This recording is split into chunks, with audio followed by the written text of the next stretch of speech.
Chittagong medical college হাসপাতালের মর্গে সারি সারি নিতর দেহ।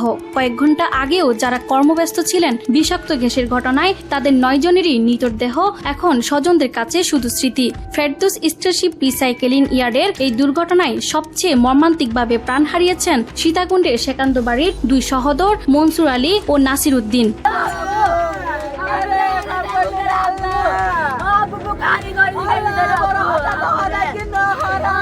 একই ইয়ার্ডে কাজ করতেন 2 ভাই। ছোট ভাই নাসির ছিলেন কাটারম্যান আর বড় ভাই মনসুর ফুরম্যান। সকালে জাহাজের ট্যাঙ্কে বিষাক্ত ঘেঁষে নাসির অসুস্থ হয়ে পড়লে তাকে উদ্ধারে ছুটে যান মনসুর, কিন্তু ভাইকে বাঁচাতে গিয়ে বিষাক্ত ঘেঁষের শিকার হন তিনিও। শেষ পর্যন্ত প্রাণ হারান 2 ভাই।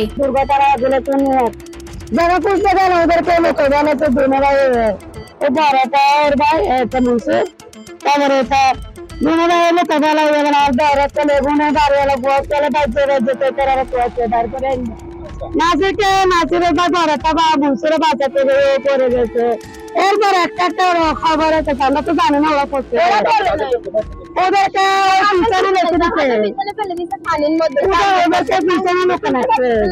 একই ঘটনায় আরেক পরিবারও নেমে এসেছে শোকের ছায়া। সুনি ঠাকুর জেলে পাড়ার পলাশ দাসের বিয়ের বয়স মাত্র 1 বছর। 7 মাসের অন্তঃসত্ত্বা স্ত্রী ভূমিকা দাসের অপেক্ষায় ছিল নতুন অতিথি, কিন্তু শিপইয়ার্ডের দুর্ঘটনায় মুহূর্তেই থেমে গেল তাদের সেই অপেক্ষা। আচ্ছা, ও কি পরিবারের সবার খরচ চালায়? বাকি ভাইরা কি চালায়?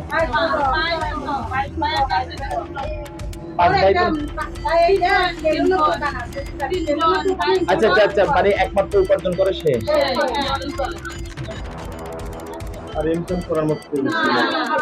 আচ্ছা, তাহলে জেলের কাছে করতো, আবার ওখানে গিয়েও কাজ করতো।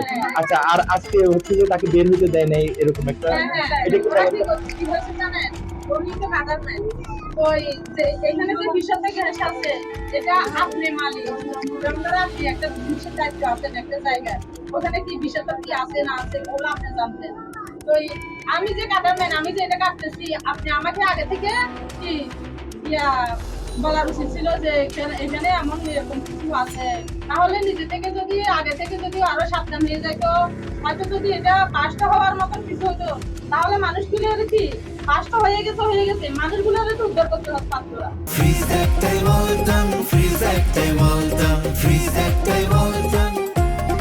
দুর্ঘটনার পর শ্রমিকদের উদ্ধারে গাফিলতির অভিযোগও উঠেছে। স্বজনদের দাবি, বিষাক্ত গ্যাসে আক্রান্ত শ্রমিকদের দ্রুত উদ্ধার করে হাসপাতালে না নিয়ে দীর্ঘ সময় ইয়ার্ডের ভেতরে রাখা হয়। এমনকি ফটক বন্ধ করে রাখারও অভিযোগ রয়েছে।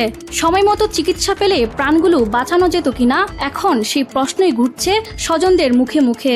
যাইতে পারবি না এখন, সিকিউরিটি গার্ড ত্রিপল 9 কল দিয়ে তারপর আমরা গেটটা ঢাকা দিয়ে খুলছিলাম।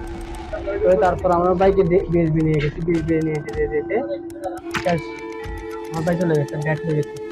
1-1.5 ঘন্টা ধরে সিকিউরিটি গার্ডে বসে আছে।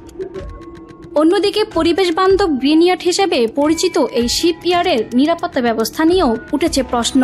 শ্রমিকদের নিরাপত্তা সরঞ্জাম, বিষাক্ত গ্যাস শনাক্তকরণ এবং জরুরি উদ্ধার ব্যবস্থা যথাযথ ছিল কিনা, দুর্ঘটনার পর সামনে এসেছে এসব প্রশ্ন। নিরাপত্তায় কোনো ঘাটতি ছিল কিনা সেটিও তদন্তের দাবি রাখে। একসঙ্গে 9 শ্রমিকের মৃত্যু শুধু 9টি পরিবারকে স্বজনহারা করেনি, সামনে এনেছে শিপইয়ার্ডের কর্মপরিবেশ ও নিরাপত্তা ব্যবস্থার বড় প্রশ্ন।